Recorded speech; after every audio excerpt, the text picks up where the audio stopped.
what's up, everyone? It's Miguel here, and I want to thank you for tuning in to Strategy Rewind Podcast, where we talk about strategies and tactics for a breakthrough moment. I'm really excited about today's topic, as we'll be talking about confidence, specifically how to develop self-confidence. We'll talk about the strategies that you need in order to be able to develop self-confidence. But before we jump into that, I want to give a huge shout out to today's show sponsor, United Marriage Encounter.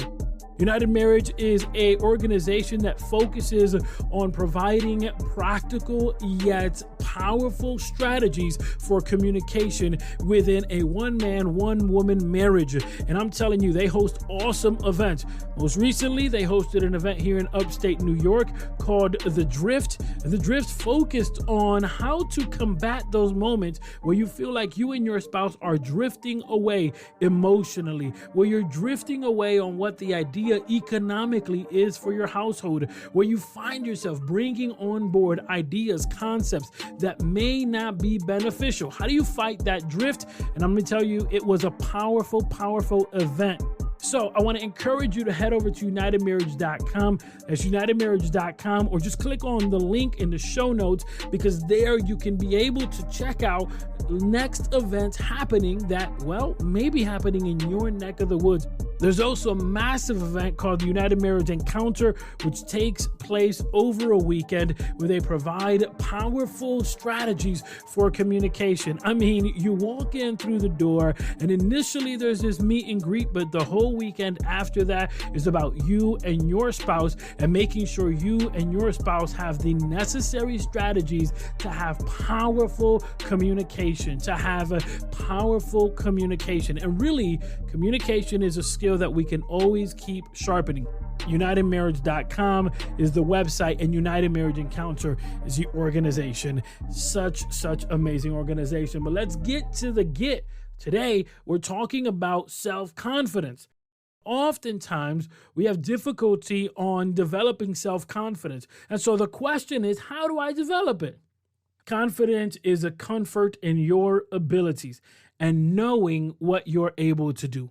And oftentimes we have allowed doubt to creep into our lives, rather because of other individuals or because of our previous and past experience. Oftentimes we carry the shame and burden of past experiences, and that doesn't allow us to move forward and build on the skills that we possess.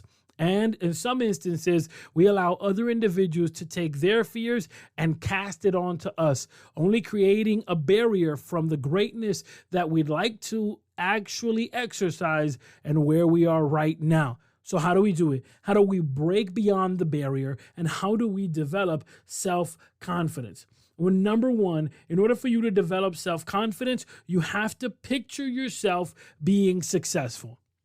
And this is challenging. In my own life, when I try to exercise visualization and the power of visualizing in my own life, I have found that it's easy for me to visualize what I've already done, but it's more challenging to visualize something I have never done. For example, if you have already ridden a bicycle, it's very easy for me to say to you, picture yourself riding a bicycle right now on a nice sunny day. And your mind will easily picture that. You can see it. You can smell that moment. You can feel the wind, and you can get there very easily. But if I tell you, picture yourself being on stage in front of thousands of people presenting a powerful and effective and impactful message, well, right now your knees may begin to buckle, or it may be difficult for you to visualize it if you've never done it. And so we would then have to look at someone who has. Look at someone who has done it. Look at the way they have done it and the way they're doing it, and visualize yourself doing that same activity, using them as a point of reference. Not to be like them, but to be able to do the activity that they've done. So if my intention is to indeed, in this example, stand before an audience and captivate them with the stories I tell, you may want to watch a couple TED Talks, because by doing this, you can begin to see other individuals doing it. And there may be one in particular that calls your attention, Or maybe you visit the church and you listen to the preacher and the pastor and the way that they communicate the message. Maybe that calls your attention. Or maybe you go to a mastermind and maybe that calls your attention, a particular speaker and the way they deliver the message. And now you have a point of reference in the way that that individual stands in the stage and commands attention. I want to be able to do that. And you begin to visualize yourself doing that activity. You have to visualize yourself. You have to see yourself being victorious. You have to see yourself being successful in that particular thing you'd like to accomplish. So if you have a lack of confidence going into a conversation, see yourself coming out of that conversation with making all of the points you want to make. If you have a particular reservations or doubt on how an event is going to come out, see yourself going through that event and how it will be the most powerful, the most impactful, the most transformational event ever. By being able to see yourself in that moment, you can actually begin to muster up the strength of how it'll be on the journey. And of course, as we have addressed before on this podcast, that you can make an assumption, but if you make an assumption is to jump to a conclusion with little to no evidence. And so if you're going to assume anything, why not assume something that is beneficial for you? Why not assume something that's going to help you? That's actually a point that Adrian Moreno made on episode 32, where we spoke about the power of visualization. So again, number one, you want to picture yourself being successful. Number two, you have to really determine, do you have a growth mindset or a fixed mindset? A fixed mindset says things are the way they are and they will never change. I don't know how to do X, Y, Z, and because of that, I'll never be able to learn how to do it. A fixed mindset only thinks that things are the way they are and they will never change. That's it. It's fixed in place. I can never do anything to change it. I'm 5'5". That's it. I'm not changing it. I can't ride a bicycle. That's it. I'll never be able to change it. And of course, you're 5'5". Okay, fine. That may be fixed. But with a reference to be able to learn how to ride a bicycle, you can learn how to do it. And you may at the moment say, no, I can't. And that can't is actually part of a fixed mindset. A fixed mindset says things are the way they are, but a growth mindset. Well, a growth mindset says, I may not know how to do it right now, but give me a few minutes, give me a few days, give me a few weeks, and watch me do it to the best of my ability. That's what a growth mindset does. A growth mindset looks at the possibilities and says, I know I can do it. This is why it's important to start visualizing and actually see yourself there. Again, a growth mindset says it's possible. A fixed mindset says things are the way they are and it'll never change. And this is not a healthy mindset. It's definitely not a mindset that's going to help you obtain self-confidence. Because if things are the way they are and they're never going to change, that's not really going to lead to you living your best life. And so if there are individuals beside you that right now are thinking that way, that they are telling you you're not going to be able to do it, you don't have the capacity, you don't have the ability, these are individuals that are naysayers, and these are individuals that are casting their own fears onto you. These are people with fixed mindsets, and these are individuals that you're going to have to fight against the current.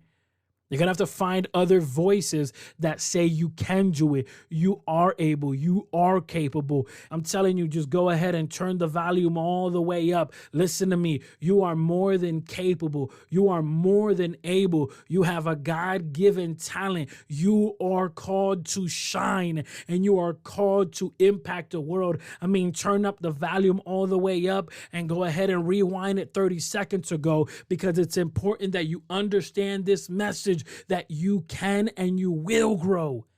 Those individuals with a fixed mindset are the individuals we have to be careful for. We have to be careful of these individuals because a fixed mindset says it's not possible, it won't happen, nothing is going to change. Precisely, this is the thing about optimism and being a pessimistic. A pessimistic says it ain't going to happen. There's no reason for me to fight because even if I fight, nothing's going to happen. An optimistic says, oh, there's no need for me to fight because it's all going to work out. That's the thing. A pessimistic says, I'm not going to fight because things are the way they are. And an optimistic says, I'm not going to fight because it's going to work out. The truth of the matter is, as Dennis Prager says, it's not about are you an optimistic or a pessimistic. It's about can you do the work? And if you can do the work, then do the work. And I believe you can do the work.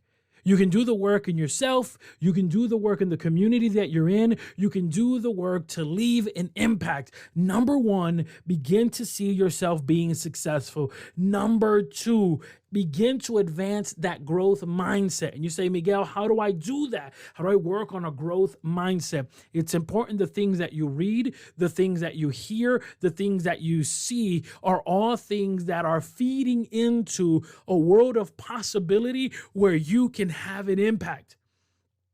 So if you're listening to negativity, that's only going to feed into that fixed mindset that things are the way they are and they'll never change, when in fact they will change and you may be the one who provokes it. And the last thing here that we need to do in order to be able to develop self-confidence is we cannot flee from failure. Don't flee from failure. Now, this doesn't mean that we are trying to purposely run into failure. That's never the goal. The goal is to continuously grow and continuously strive to be the best we can be and live out our greatness. That's the goal. But in the process, we should not flee from failure. Because if we flee from failure, we're avoiding massive lessons that can actually help us. And as you know, as we've mentioned before, strategy is a defined number of steps that will allow you to get to your breakthrough moment. And so it may be that you're 5 steps away, but when failure knocks at the door, or better yet, when failure knocks you down, the ability to get back up and believe in the vision of success and believe that you can still keep growing is a lesson we have to learn. There's a famous quote of Mike Tyson that says everybody has a plan until they get punched in the face. And the truth is that oftentimes life will punch you in the face. Disappointment will punch you in the face. Naysayers will punch you in the face. All of these doubts will creep in, and if you let it, it'll punch you in the face. You got to remember to bob and weave. But if indeed it knocks you on your rear end, if indeed that happens, how do you deal with failure is so important. It's important, it's massive, and it's crucial to self-confidence. So how do you deal with failure, and how do you deal with maintaining confidence in that moment? I believe that failure is actually something that can benefit us because we can learn from it. In fact, failure, which is spelled F-A-I-L-U-R-E, is something that we can learn from. You see, F stands for freeze. In the word failure, F stands for freeze. This doesn't mean become frozen and don't do anything. This means stop right now. It's too often we see individuals that fail and they want to keep walking as though failure did not arrive. Failure arrived. Freeze. Stop. Stop right now. Why? Should I not continue? No, you will. But in order for you to continue, first you have to freeze. You first have to stop. The second letter in the word failure is A, which is analyze. So now that you have stopped because of the failure that have come to your life, you now have to analyze the things that have taken place. Why am I here? What did I do incorrectly? When did I say yes when I was supposed to say no? When did I say no when I was supposed to say yes? When did I turn left when I was supposed to turn right? When did I turn right when I was supposed to turn left? What happened? Why am I here? Actually analyze your steps. Too often we see individuals that want to blame everyone else. It's my mammy's fault. It's my pappy's fault. It's the sun in my eye's fault. No, take some responsibility and analyze what's happening. And once you have begun analyzing, start to internalize what's happening. It's not enough to just say, okay, I see it, what happened. You now have to internalize it. Really get the taste of failure in your mouth.